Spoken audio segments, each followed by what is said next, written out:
first public church of Christianity in the Roman Empire. The seat of the Bishop of Rome, the Pope.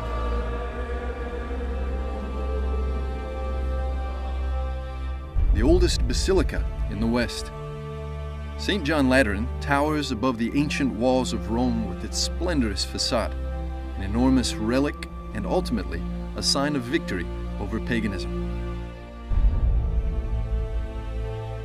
First of all, what's important about this church is more than just Rome. It's the first legally built Christian church in the world. It's the first time the Christians actually got to have a piece of property, design a church, and build it for themselves instead of accommodating in some house church.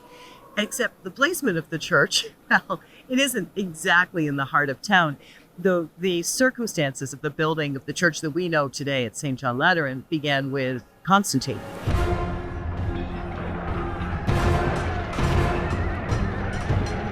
Constantine, who after the victory of the Milvian Bridge against the contender for the rule of Rome, Maxentius, he legalized Christianity in 313, and then he proceeded to build the first 6 Christian churches. Now, the other churches were built outside the walls on top of the tombs of martyrs. But Constantine wanted to give the Christians one space within the city walls. But the only option he had, because certainly the city of Rome was still very hostile to Christianity, the only option he has was to give his own property, which is what this is. This area, the Lateran, which comes from the names of the previous owners of this property, is a property which sits hard by the city walls, however. So it's sort of like a message to the Christians, okay, you can come in, but please stay in the foyer because we don't want you in the living room. And it will take 200 years for the Christians to get in the door into the heart of the city. So this church, it's a great step forward. It's the first step into the urban fabric of Rome, but at the same time, it's still a first step with many more to go. The Lateran is on the outer edge of the center of Rome, but located close to 2 other monumental edifices, both of importance for Catholics in remembrance of Christ's suffering and resurrection. Well, the location of the Lateran, as we call it today, between this series of other properties belonging to Constantine, one a little bit further down the way was where his mother, the Dowager Empress Helena, used to live. It was known as the Caesarian Palace, but after Helena's pilgrimage to the Holy Land, where she found the true cross and a series of other relics, she brought those things back to her home, the Caesarian Palace, which eventually would become the Church of Holy Cross. And for Christians, it's a space here in Rome where we can relive the events of Christ's Passion. You can climb up to this chapel and be before the relics of Christ's Passion. So on one hand, this is kind of like the Church of the Holy Cross is kind of like being present at Jerusalem at the time of the Passion. Then the other piece of property has to do with the extension of this palace. This was the home of the popes for 1,000 years. This is the Cathedral of Rome. You always hear people refer to St. Peter's as the cathedral. As a matter of fact, some people just refer willy-nilly to any big church as a cathedral, but a cathedral can only be one. It's the seat of the bishop. And this church, the Church of the Lateran, is the seat of the Bishop of Rome because it was the first church built and because it was the home of the papacy for 1,000 years. And as the papacy began to expand and organize its administration buildings, its reception buildings, this whole area that you see kind of neatly arranged today was actually one giant outgrowth of palaces. And one of the more important spaces in the palace was the Pope's private chapel, today known as the Sancta Sanctorum, which is immediately next to the Church of St. John Lateran, which features the famous holy stairs, the stairs that, according to tradition, Christ climbed to be judged by Pontius Pilate.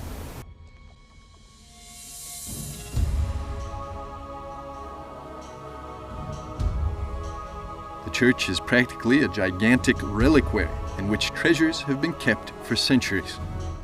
This church is a repository of extraordinary relics. I mean, it was the Pope's house for 1,000 years. The Pope actually put together quite a collection of relics. His collection of relics was primarily kept in the Sancta Sanctorum, in this great personal chapel that he kept at the top of the so-called holy stairs. The collection was so significant that the list of what was in that relic collection was written in mosaic, and that mosaic list is still by the sacristy today. And it contained many, many, many special things.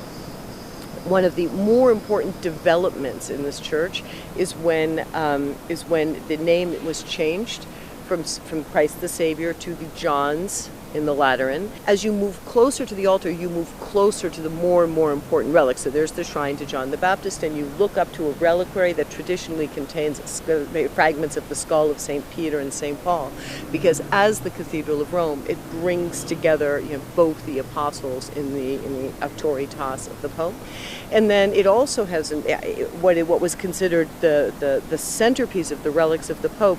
They brought from the Sala Sancta, or from the Sancta Sanctorum, to this church a fragment of the table of the Last Supper when they built in a new Blessed Sacrament chapel and placed it up in the Blessed Sacrament chapel. So you're surrounded by these amazing testimonies of the origin of the Eucharist. Peter's old altar, the wooden table that he used when he was Bishop of Rome, englobed in the altar, the remains of the skulls of Peter. You're englobed in the history of the church, even though you may be standing in what is very clearly what looks to be a modern building. Being the oldest church, it has undergone multiple facelifts over the century.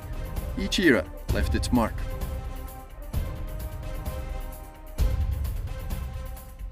So when we look at these different ages of decoration, we see in them all these different moments that the church has experienced. So you look at the floors, the cosmatesque floors, which are put in the 12th century.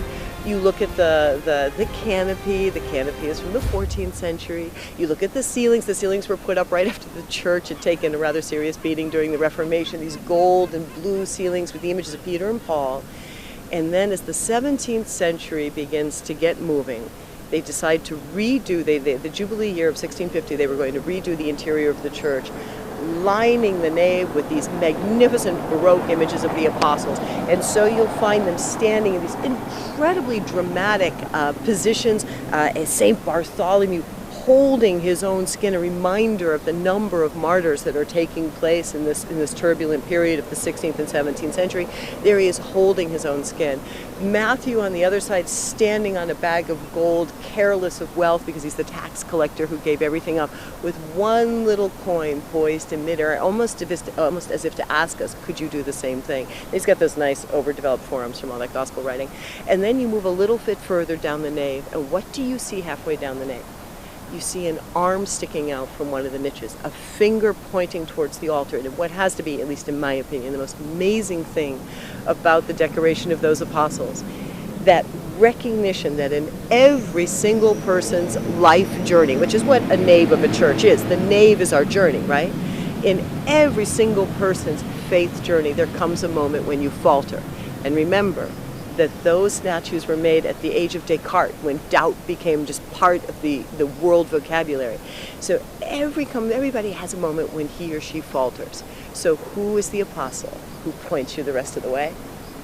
St. Thomas, the famous doubting Thomas, reaches out, guides us, and what an amazing way in this church to recreate the journey that people make in life, a reminder to all of us that things seem to come to a crashing halt. We can build it up anew, make it beautiful in a new way. This church really is one of the greatest expressions of the church.